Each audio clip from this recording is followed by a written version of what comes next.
शून्यमा। ऐसे ही तालियां बजती रहें, जब तक तालियां बजती रहें तब तक जीवन है। फिर से आपका आपके प्यारे प्यारे सतगुरु के आश्रम में स्वागत है।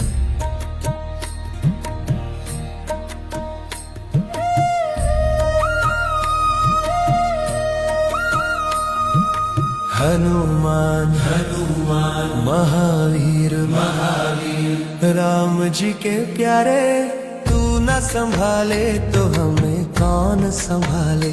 हे तू न संभाले तो हमें कौन संभाले। हो मेरी ये नैया है अब तो तेरे हवाले। हो मेरी ये नैया है अब तो तेरे हवाले। हाँ मेरी ये नैया है अब तो तेरे हवाले। हो मेरी ये नैया है अब तो तेरे हवाले। हो तू न संभाले तो हमें कौन संभाले। हो तू न संभाले तो हमें कौन संभाले। संसार में रहते हुए, कामकाज करते हुए, दिनचर्या अपनी पूरी तरह से निभाते हुए, गृहस्थ में हो तो गृहस्थ को निभाते हुए, जिस भी आश्रम में हो उस आश्रम के सारे नियम का पालन करते हुए तुम बिल्कुल निर्लेप हो सकते हो, तुम बिल्कुल आजाद रह सकते हो। अभ्यास करो, बार बार मन बाहर जाता है, फिर से खींच के लाओ उसको अपने ध्येय पर, अपने लक्ष्य पर, अपने बिंदु पर। नाम जप बहुत ज़रूरी है। नाम जप का मतलब होता है अपनी जो एनर्जी है उसको फोकस करना, और वो फोकस होते ही आपकी जो फ्रीक्वेंसी है वो यूनिवर्स की जो फ्रीक्वेंसी है उसके साथ मैच होने लगती है। बिकॉज यूनिवर्स को वर्ड्स नहीं समझ आते, जैसे थोड़ा गा के करना। संगीत ही हमें परमात्मा के और करीब लेके जाता है। हनुमान हनुमान महावीर महावीर, राम जी के प्यारे, तू न संभाले तो हमें कौन संभाले। हे तू न संभाले तो हमें कौन संभाले।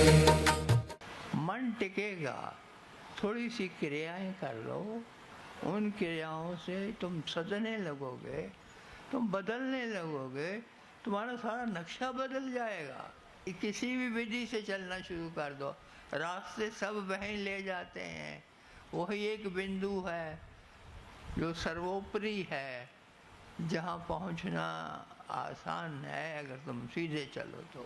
कुछ आपके साथ अगर नहीं हो रहा और या कुछ हो रहा है तो उसके लिए हमेशा थैंकफुल रहिए। Always always thankful for everything. हो जीवन की डोरी है अब तो तेरे हवाले। हो जीवन की डोरी है अब तो तेरे हवाले। हाँ जीवन की डोरी है अब तो तेरे हवाले। हो जीवन की डोरी है अब तो तेरे हवाले। हो तू न संभाले तो हमें कौन संभाले। हो तू न संभाले तो हमें कौन संभाले। हनुमान हनुमान महावीर महावीर, प्रकृति तुम्हारा साथ तुरंत देती है अगर तुम पॉजिटिव हो। काम क्रोध मद मोह को तुम सदा तजो, गुरु गोविंद नाम को तुम नित्य भजो। तुम्हें वो उस जगह पे खड़ा कर देता है जहाँ से स्वास्थ्य मिलता है, जहाँ से सेहत मिलती है, जहाँ से निरोगता निकलती है। परमात्मा किन को मिलता है? जिनका उससे इश्क हो जाता है। कि अगर तुम रो नहीं सकते हो तो तुम परमात्मा को पा नहीं सकते। अगर तुम हंस नहीं सकते हो, खुश नहीं हो सकते हो, तो तब भी परमात्मा को नहीं पा सकते। सबको मेरा प्यार, आशीर्वाद।